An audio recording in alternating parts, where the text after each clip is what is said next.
Good morning students, today is your English grammar class. Now today we are going to start chapter 13. The name of the chapter 13 is subject, verb, object.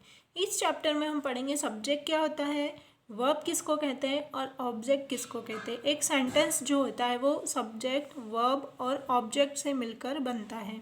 तो उसमें अगर हमको अलग अलग करना हो कि सब्जेक्ट क्या है, वर्ब क्या है, ऑब्जेक्ट क्या है, तो वो इस चैप्टर में हम समझेंगे. In the language of grammar, ठीक है, जो ग्रामर लैंग्वेज होती है, the doer of an action is called the subject. ठीक है, डूअर मतलब करने वाला, एक्शन मतलब कोई भी क्रिया.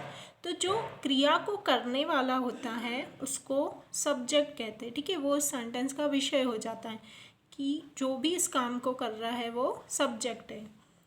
The action word is called the verb. ठीक है, एक्शन वर्ड मतलब जो वर्ब क्रिया होती है, जो काम हो रहा है सेंटेंस में, सब्जेक्ट के द्वारा जो काम किया जा रहा है उसको एक्शन वर्ड कहते हैं और उसी को वर्ब कहते हैं. That on which the action word acts is called the object. ठीक है, और जिसके लिए ये जो एक्शन वर्ड है, जो सब्जेक्ट है, वो काम कर रहा है उसको ऑब्जेक्ट कहते हैं. ठीक है, जिसके माध्यम से वो काम कर रहा है या फिर काम में जिस चीज़ को वो यूज़ कर रहा है वो ऑब्जेक्ट होगा. So the subject, the verb and the object can have one और मोर देन वन वर्ड. ठीक है, यहाँ पर यह क्या कह रहे हैं कि जो सब्जेक्ट है और जो वर्ब है और जो ऑब्जेक्ट है वह एक से ज़्यादा शब्द के भी हो सकते हैं, या तो एक शब्द के भी हो सकते हैं या एक से ज़्यादा वर्ड के भी हो सकते हैं. Study the following table carefully. यहाँ पर टेबल में कुछ सेंटेंस दिए हैं जिसमें सब्जेक्ट अलग है, वर्ब अलग दी है और ऑब्जेक्ट अलग दिया है. सेंटेंस पूरा एक ही है. तो वो अब हम रीड करेंगे तो आपको और अच्छे से समझ में आएगा कि सब्जेक्ट किसको कहा जाता है, वर्ब किसको कहेंगे और ऑब्जेक्ट किसको कहेंगे. फर्स्ट है शी, सब्जेक्ट हो गया.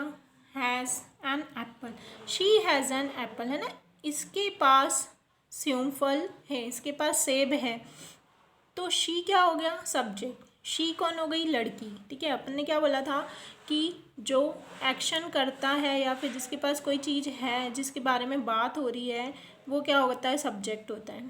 फिर जो क्रिया हो रही है हैज़, उसके पास होना, हैज़ मतलब उसके पास होना. ठीक है, एंड एप्पल, उसके पास क्या है, एन एप्पल, सेब फल उसके हाथ में है. ठीक है, तो वो क्या हो गया, ऑब्जेक्ट हो गया. उसी तरह से these girls sing sweet songs. These girls मतलब यह लड़कियां गाना गाती, मीठा गाना गाती है. तो कौन गाती है गाना, लड़कियां. तो दीज गर्ल्स, लड़कियां क्या हो गई, सब्जेक्ट. सिंग मतलब गाना, और वह क्या गा रही है, उनके द्वारा काम क्या हो रहा है, एक्शन क्या हो रहा है उनके द्वारा, स्वीट सॉन्ग्स. ठीक है, गाना गाया जा रहा है. ठीक है, क्या गाया जा रहा है, गाना. तो स्वीट सॉन्ग्स क्या हो गया, object. All children love ice cream. Ice cream, सभी बच्चों को आइसक्रीम पसंद है या फिर पसंद होती है. तो किसको पसंद होती है, सभी बच्चों को, है ना. आप खुद से क्वेश्चन पूछना किसको होती है, कौन यह काम कर रहा है, तो किसको, कौन, ये सब सब्जेक्ट होते हैं. All children. लव, लव मतलब पसंद होना या फिर प्यार करना. आइसक्रीम, क्या पसंद है उनको, कौन सी चीज़ के बारे में बात हो रही है, आइसक्रीम के बारे में. तो आइसक्रीम क्या हो गई, ऑब्जेक्ट. इसी तरह से 3 सेंटेंस और दिए हैं.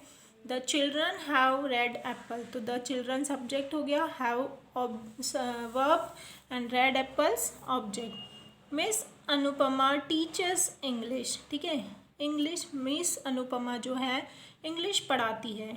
तो कौन पढ़ाती है, मिस अनुपमा. तो पढ़ाने वाला कौन हो गया, मिस अनुपमा, सब्जेक्ट. पढ़ाना, टीचर्स, वर्ब हो गया. और क्या पढ़ाती है, इंग्लिश. तो ये क्या हो गया, object. Boys and girls are eating apples and oranges. ठीक है, लड़के और लड़कियां एप्पल और ऑरेंजेस खा रहे हैं. तो कौन खा रहा है, लड़के और लड़कियां. तो ये सब्जेक्ट हो गया. आर ईटिंग मतलब खा रहे हैं, और क्या खा रहे हैं, एप्पल्स और ऑरेंजेस. तो ये क्या हो गया, ऑब्जेक्ट. तो इस तरह से हमने देखा कि सेंटेंस में what is subject, what is verb and what is object. Now come on next page. 62 पर आपको एक्सरसाइज दी हुई है। Your first exercise, tell the subject, the verb and the object in each sentence. आपको इस sentence में subject, verb और object को ढूंढना है, मतलब उसको अलग अलग करके लिखना है। यहाँ पर प्लेस दी हुई है। फर्स्ट सेंटेंस है लीला इज सिंगिंग अ सॉन्ग। ठीक है, तो यहाँ पर सब्जेक्ट, वर्ब, ऑब्जेक्ट लिखा हुआ है। सब्जेक्ट के सामने क्या लिखा है? लीला। तो इसमें सब्जेक्ट क्या है? लीला। वर्ब क्या हो जाएगी? Is singing.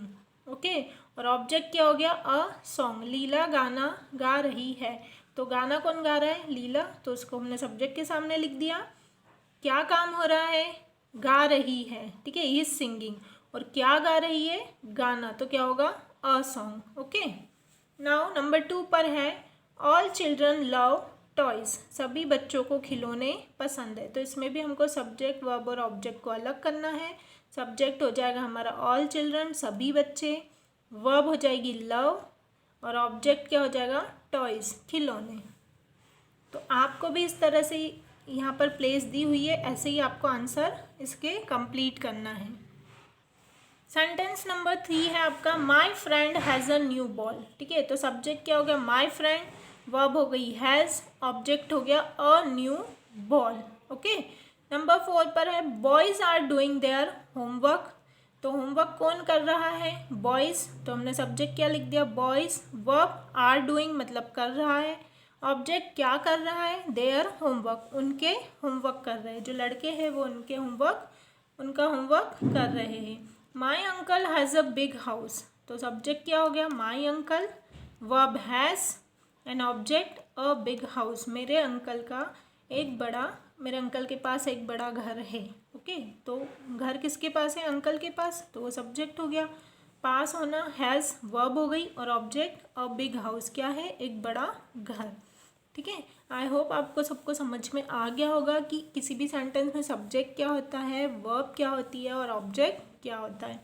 तो आपको इस तरह से कोई सेंटेंस लेना है, या फिर कहीं पे आपको कोई सेंटेंस दिखता है तो आप प्रैक्टिस करेंगे उसमें सब्जेक्ट, वर्ब और ऑब्जेक्ट को अलग अलग करने की। और जिस तरह से यहाँ पर मैंने वर्क किया है, आपको भी अपनी बुक में पेज नंबर 62 पर इस वर्क को कंप्लीट करना है, और इसमें अच्छे से समझना है कि what is subject, what is verb and what is object. Thank you.